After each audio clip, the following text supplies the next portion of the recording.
Alors, je me nomme Georges Apollinaire Yamego. Je suis photographe artiste. Je viens de Burkina Faso et je réside à Dakar depuis un certain moment. D'accord. Alors, vous participez donc à cette biennale Sous. Alors, pour vous, que représente cette expérience-là? Alors, je peux dire que c'est une expérience assez enrichissante parce que bon, ça nous permet de rentrer en contact avec d'autres artistes. Par exemple, on a Diego Bianchi qui est venu de l'Argentine, il y a des artistes sénégalais, maliens, moi qui suis du Burkina Faso. Donc, ça permet vraiment cette, comment dirais-je, ce brassage, cette fraternité entre artistes et un échange. Et c'est ça, c'est vraiment quelque chose de très intéressant dans ce milieu-là. Alors, comment avez-vous apprécié le déroulement du vernissage qui a eu lieu ici au Centre culturel espagnol? Alors, pour parler du déroulement du vernissage, je dirais que ça s'est bien passé parce qu'il y a eu du monde et les gens sont venus regarder cette restitution qui a été faite. Et je trouve que c'est quelque chose de positif. Et j'appelle les gens à chaque fois qu'il y a des trucs pour l'Institut Cervantes de Dakar, la Biennale Sur. C'est un rendez-vous à ne pas manquer. Il faut qu'ils se mobilisent pour venir voir parce qu'il y a des choses intéressantes à découvrir. Alors, très précisément, qu'est-ce que vous avez proposé? Parce qu'il y a plusieurs offres de plusieurs artistes. Vous êtes nombreux à participer, à prendre part à cette rencontre. Qu'est-ce que vous avez proposé concrètement? Bon, moi, ce que j'ai proposé lors de cette Biennale Sur, alors, en tant que photographe, j'ai voulu, puisqu'on parle de pollution, on a travaillé vraiment avec des objets qu'on a récupérés au bord des plages, tout ce que la mer rejette et tout. Donc, ça parle de pollution. Moi, j'ai voulu, en 3 mots, si je dois résumer mon travail, c'est l'autodérision, la destruction de la pollution. Parce que sur mes photos, on voit comment on appelle tout ce qui est pollution, des objets de plastique qui nous interpellent, le plastique avec le mégaphone qui essaie d'interpeller les humains en disant que voilà, vous êtes en train de tout foutre en l'air. Voilà, donc je suis un peu dans l'autodérision, de l'humour dans ce que je fais en fait. Ça permet pour moi de mieux communiquer avec un peu d'humour, sensibiliser. Et je pense, pour moi personnellement, c'est ma façon de faire cette photographie. Voilà. Et en général, quels sont vos thèmes dans vos créations? Quels sont les thèmes que vous affectionnez? Alors, moi, généralement, sur mes thèmes, je parle de la vie quotidienne, de ce que traversent les gens de façon quotidienne. Comme on dit,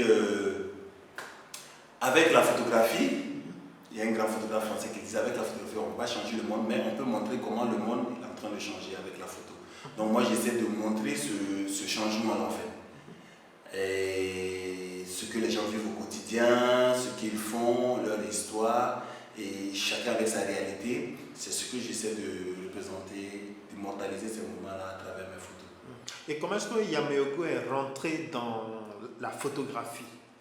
Alors, Yamego, bon, je suis rentré dans la photo parce que, bon, disons que je suis né dans une famille où, bon, c'est une famille d'artistes. Mon papa il fait de la photo, mon oncle aussi, feu Yamego Augustin, qui avait l'un des premiers studios au Burkina Faso à Dédougou, où je suis né d'ailleurs.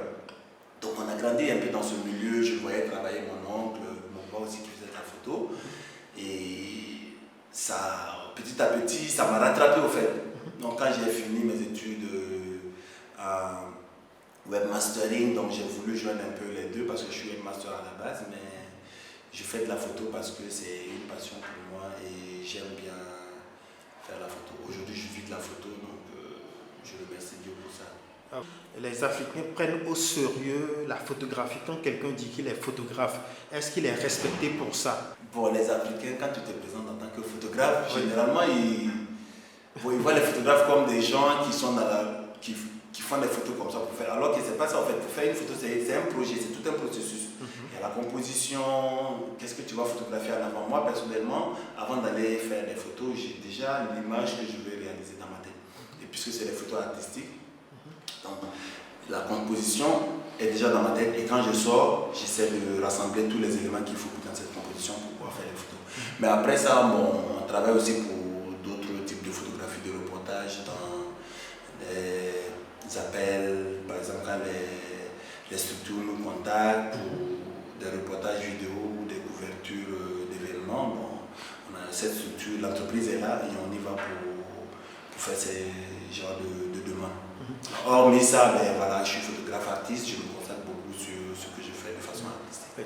Alors, est-ce que vous pouvez me parler de quelques photos de vous qui vous a peut-être procuré beaucoup d'émotions, de souvenirs forts? Alors, la photo qui me revient en tête tout de suite, c'est une photo que j'ai faite en Casamance. Lorsque j'étais dans un reportage pour montrer un peu ce que les jeunes de la Casamance font par rapport à la culture du riz, ils étaient dans les champs.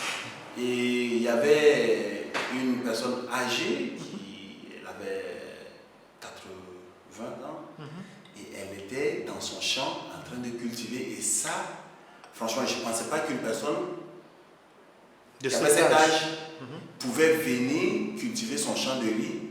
Et je me suis approché de la personne, je lui ai demandé, est-ce que je peux vous faire une photo? Elle m'a dit oui.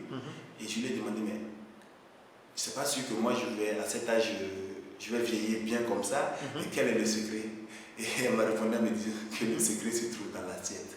Dans l'assiette? Dans ce qu'on consomme. Donc, j'invite les gens à consommer local, bio, et c'est très important. Parce que la santé se trouve dans l'assiette. En résumé, c'est ça. Voilà. Oui. Alors, puisque vous décrivez la vie quotidienne à partir de vos productions photographiques, est-ce que la situation qui prévaut dans votre pays actuellement, la situation politique, est-ce que c'est aussi un sujet qui vous parle, qui fait partie de vos créations? Bon, parlant de Burkina Faso, côté politique, bon, disons, je suis apolitique, mais j'essaie de montrer un peu la réalité. Et l'année passée, j'ai été pour un reportage sur les déplacés internes.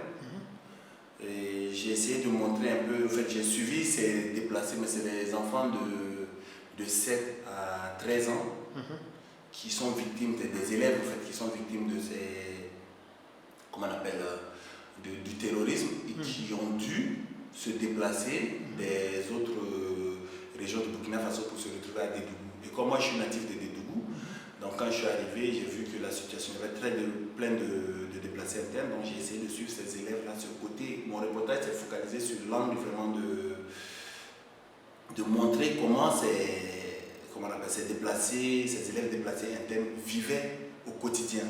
C'est ce que j'ai voulu montrer et ça a été diffusé par la presse italienne.